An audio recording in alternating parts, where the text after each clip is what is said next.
Welcome back to the channel, everybody, and today it is another video in my off-season prediction series. We are covering today the Chicago Bears, who have sort of been in off-season mode for quite a while as well, on a bit of a losing streak as of this recording. They only have one game left currently right now. Looks like they're going to end up with that number 2 overall pick. And I'm going to cover what I would do in their offseason, from any type of coaching changes to how I would handle their salary cap situation. They're in an amazing spot, by the way. Some free agents I would target for them, some draft strategies, all of the above. Make sure to hit the like and the subscribe button on this video so you don't miss any of the future content in this series or any of the content I have going forward. This is not a mock draft. This is a mock off season. I have plenty of mock drafts you can go check out to see any type of specifics, including a 7-rounder that should be coming out next week. So keep an eye open for that. But let's get right to the off-season predictions for the Bears. So we'll start with their coaching staff, and I don't really foresee them doing a whole lot with their coaching staff. They did just hire Matt Eberflus, the former Indianapolis Colts defensive coordinator, just this last year. I think that he was hired with somewhat of a leash. He did trade away his two best defensive players this year in Roquan Smith and Robert Quinn. So there's a lot going into, and they also traded Khalil Mack at the beginning of the season, before the season even started, to get some draft capital. So they've been in a real rebuilding mode for him, what he was brought in to do, really, which is to fix that Bears defense, get them back to Chicago Bears football that we're so used to seeing over the last couple of decades, which is strong defensive play. There may be some reshuffling of some of the positional coaches, I think, but I think in general we should see most of this coaching staff return, especially I think on the offensive side of the ball. And then, the defensive side of the ball, it's really Matt Eberflus's defense. It's his coaches, and they're just trying to sort of find their way here. But looking at some of the rankings, here's the offensive rankings they have currently right now. They're 23rd in points, but they are the lowest ranked team in passing yards. Justin Fields not throwing the ball a whole lot. He is running the ball quite a bit. He's over 1,000 yards rushing. He's got 1,100 yards rushing as of right now. They are the number 1 in total rush yards, 7th in rushing touchdowns, but they're really brought down to 20th by their lack of a passing game. Third down efficiency, 11th, but sacks allowed, 30th. So when they're making plays, they're able to make some big plays, but most of them are coming from the legs of Justin Fields. They did try to fix that problem by acquiring Chase Claypool to pair up with Darnell Mooney, but they need just a little bit more help out there at the receiver position, at maybe getting some better running back help in the passing game, getting guys who in there that can pass protect. But also it's... Fields, I'm sure a lot of those sacks also come from the fact that he's constantly extending plays with his athleticism. I think it's just going to be a little bit of a learning curve for him to just start maybe, getting rid of the ball, maybe just, flat out running it more often. But we'll see how that all works out going into this next offseason. I got some plans for that offense for sure. But we talked about the defense. In less than a year, they lost their 3 best defensive players to trades. They traded Khalil Mack to the Chargers, they traded Roquan Smith to the Baltimore Ravens, and they traded Robert Quinn to the Philadelphia Eagles. And that's why their defensive rankings look like this. They are last in points. They are last in rush touchdowns allowed, last in total touchdowns allowed. They're the worst defense for third down percentage, and they have the least amount of sacks given up. Their passing stats are pretty good. I think they have quite a good secondary, with Eddie Jackson and Jaquan Brisker and Jalen Johnson. Kyler Gordon's had some okay games. He is still a rookie who was maybe overdrafted a little bit, but he's still trying to find his way as whether he's an inside slot guy or whether he's an outside corner. They've sort of been using him in both of those senses. And, cornerbacks usually in their rookie years aren't that great. It's just he happened to come out in a class that had Ahmad Gardner, that had Derek Stingley, and that had Tariq Woolen, who are 3 of the best rookie corners the NFL has had in quite some time. It's a great corner class, but this next corner class is also pretty good. And so is the edge rusher class, and I think that is going to be a real focus of theirs, is getting some pass rush. going to help out these guys on the back end. Because, I mean, that last in sacks and last in third down percentage is a startling number. And I know that Matt Eberflus is going to have, most likely this next year, as a second-year head coach, going into being his second year as a head coach. But these rankings cannot be sustained. There has to be some type of drastic improvement from this Bears defense, and I would have to assume that they would have to be top 20 in all of these statistical categories that we're seeing them dead last, second to last at the end of next year for Matt Eberflus to really justify keeping his job, because he's got a lot of good draft capital coming up and a lot of cap space coming up to be able to solve some of these issues. And the Bears, like I said, the cap space, $122.2 million in salary cap going into the offseason. It is unbelievable that they have that much money. Of course, all of this is according to overthecap.com. You guys can go over there, check it out for yourself, have some little fun, see some signings, how they would work out if you were the GM. It's a fun little website with a nice little cap calculator. It's got all the contracts, and I use that site to get the contract numbers of all the other players to sort of make the free agency signings and stuff a little bit more accurate as possible at least. But this puts them in a tremendous position to front load a lot of contracts coming up in this free agency period and really tempt some of these free agents at key positions to come in, and we'll get to that. But with the starting cap of $122 million, there's not really a whole lot of guys that I looked at and I said, I need to re-sign them. Of course, there's going to be some depth guys for the offensive line, the defensive line, and the special teamers. But overall, with $122 million, there's no real need to restructure contracts. They don't really have anyone there on their roster that I'm like, this could be a trade bait for later. They kind of did get rid of all those guys. And for cuts, they have so much money that they got a bunch of guys on the roster that they're not taking up a lot of cap room. So there's no significant cut candidates either. They're in an interesting position where a lot of what they're going to be doing is just adding positives to their team. So we're going to get into their team needs now, but just a quick update on their cap. After re-signing some of those depth players, you got to assume they'll take, some vet minimum contracts, some lower level exclusive free agents. It'll get them down to about 118 or so $million from that 122.2. They can sign like 4 or 5 guys at those vet minimum contracts, sort of fill out some of their depth on certain positions. Some guys that they might like as character guys or high football IQ guys that they could count on that Eberflus may like or the coaches may like. But you get into their team needs, and I sort of looked at their roster and I'm like, okay, running back seems to be a team need. David Montgomery is an upcoming free agent, and I've chosen not to re-sign him. Chosen to allow him to get into free agency, some of his injuries and whatnot. And I think that there's a way to upgrade this position in free agency as well to get a good pairing with Khalil Herbert. I looked at wide receiver 3. Now you have Velus Jones there, but Velus Jones is more of like a gadget slot type of a player, and you want to get somebody who's more of a traditional wide receiver perhaps. I like the tight end position as well. You got Cole Kmet in there, but he's not really playing all that great. He hasn't really been all that great in general.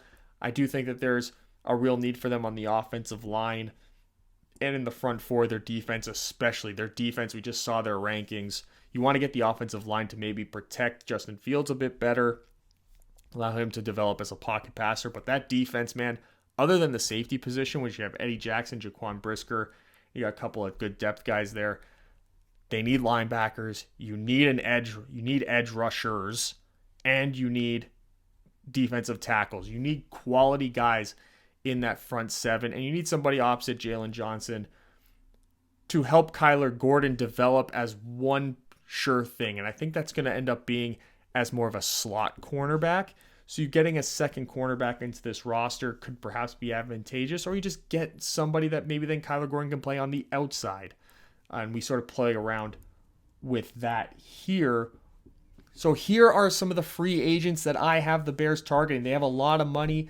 They can front load a lot of contracts here to really tempt these guys into their room. And the first one I saw was running back Tony Pollard, $12 million cap hit. This guy can break the bank this year, become one of the top paid running backs, and the Bears can get a lot of traction out of him. Tony Pollard gets so many yards. His yards per carry are unbelievable, and he doesn't have a lot of tread on the tires. And again, you can front load this contract, with a big base salary at the beginning, with a good signing bonus, where then if as the tread sort of comes off the tires on Tony Pollard, his cap hit is going to be less significant to you going forward.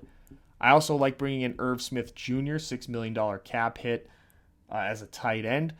More of a receiving threat. Maybe you can get out of him what the Minnesota Vikings wanted to get out of him and just couldn't, which is why they acquired Hawkinson. And then I got two giant free agent signings. First one is tackle Orlando Brown, giving him a $19 million cap hit. That puts him as one of the top paid offensive tackles in football, which is what he wants. It's what he wants. So the Bears go out there and the Bears give it to him. And I also saw defensive tackle Daron Payne, and I'm giving him an $18 million cap hit, making him, that was the exact same cap hit as his current teammate, Jonathan Allen. So I feel like that's a thing that he would be pursuing and likely end up getting, and the Bears are in a perfect position to do that. They got all the money, and they have a giant need at that position. So bringing in Daron Payne to fill in that role will immediately help Matt Eberflus, who really thrived with having strong interior defensive players over in Indianapolis. I got him bringing in Dwayne Smoot, edge rusher from Jacksonville. Now, he's somebody who, when Jacksonville moved to the 3-4 defense, he actually was able to play some 3-4 defensive end. So he's able to kick inside and still be pretty effective. So I think that's something that Matt Eberflus would really like to have. And again, you can sign these guys. You can sign a guy like Dwayne Smoot, Irv Smith to short-term deals maybe, and front load the deal. Spend some money on them, and then work yourself. If it works out, perfect. If it doesn't, then you had all this money anyway, just sitting there wasting away. Might as well try to take some shots at some guys that you might be able to get something out of. And then I see Bobby Okereke. And I bring him in because Okereke really had some solid years under Eberflus in Indianapolis. So bringing him in, letting him be your linebacker one. He knows the defense. He knows all the calls. He knows the scheming. He knows all those things. So bringing him in could be very good for this defense moving forward. And of course, they didn't want to pay Roquan Smith. So I think signing a top-level linebacker in free agency is out of the question for them, because if that's something they were interested in doing, they would have done it with Roquan Smith. They would have paid Roquan the Fred Warner money, but they're not. So this is about half the cap hit that you would have gotten from re-signing Roquan Smith, which I think is something the Bears would be very interested in doing, especially bringing in a guy who knows the defense, knows the head coach, has a good relationship, I would assume, with Matt Eberflus. So it'd be a nice, easy transition for Okereke. And then I saw Anthony Brown, and I sort of gave him that Mike Hilton, Chidobe Awuzie contract that Cincinnati did, where those guys, their cap hits right now are not that high because they did front load those contracts. Cincinnati did, a very, very smart move by them that's really working out for them now. But I saw Anthony Brown. He's going to hit the market. I think you can bring him in, and he can be sort of a corner three, help Kyler Gordon along, can play inside or outside, and just be another body out there in the secondary, somebody that's reliable, somebody that's used to getting lots of playing time, you presume a good IQ defensive back. So it could be all worked out here. And these, again, the cap hits are kind of, estimated to a degree, but I could see them all being much higher, at least in the front end, because they have the $120 some odd million to be spending on these guys. It could be a lot of movement if they play their cards right. But even after all those signings, still $34.5 million in the cap for them.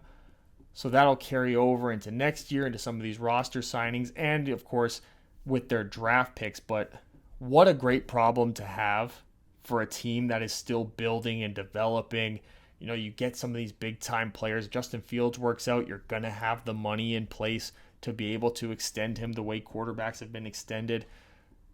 A little bit of keeping up with this really good cap management the Bears have had, and they could be a real threat for the next couple of years in the free agency market, as they just, I think you could agree, I made them with those predictions.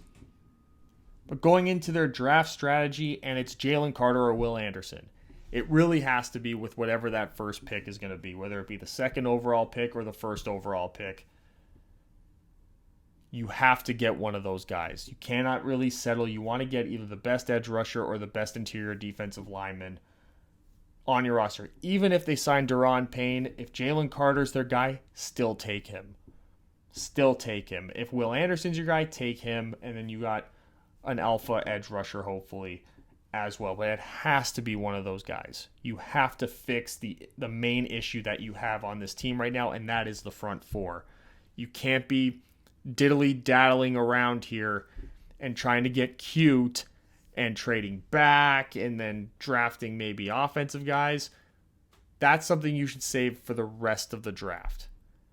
Get a blue chipper front four defensive player and then spend this absurd amount of cap money on the defense to get some veterans in there to maybe get some more instant impact. And then I would use the rest of the draft capital that you have, at least most of it, drafting for Justin Fields. Continue to get pieces around him to make him more effective in all aspects of his game. Because as it stands right now, he's actually done pretty well for himself, and this Bears offense did pretty well for themselves given the circumstances. So maybe adding some young pieces here, there might be somebody that breaks out and is a big-time difference maker to bring them into maybe a top 15, top 12 offense next season, with Justin Fields being a little bit smarter, a little bit more experience and knowledge. And then, like I said, use the money in free agency to get veterans in there for more instant impact on defense, because you don't want to risk this offense being more efficient, but the defense is sitting there trying to work out all these young guys who are trying to figure it out for themselves, figure out the game speed and everything, trying to get their IQs up, trying to learn how to do film study properly, this, that, and the third. Blue chipper with the number 2 pick or the number 1 pick, depending on what happens on Sunday. And then it's all Justin Fields from that point forward. And there it is. All my offseason predictions for the Chicago Bears. Let me know in the comment section what you think of what I had planned for the Chicago Bears. If I had all that damn money to spend, holy crap, what a situation they're in. Wait till you see how much money they have going into the 2024 offseason. It's even more than what they have now. They're in a great cap position, going to be big spenders for the next couple of years. And of course, thumbs up and subscribe to the channel so you don't miss any of the future videos in this series or any of the future videos that I post along the way. Thanks for coming, and I will see you guys with the next video.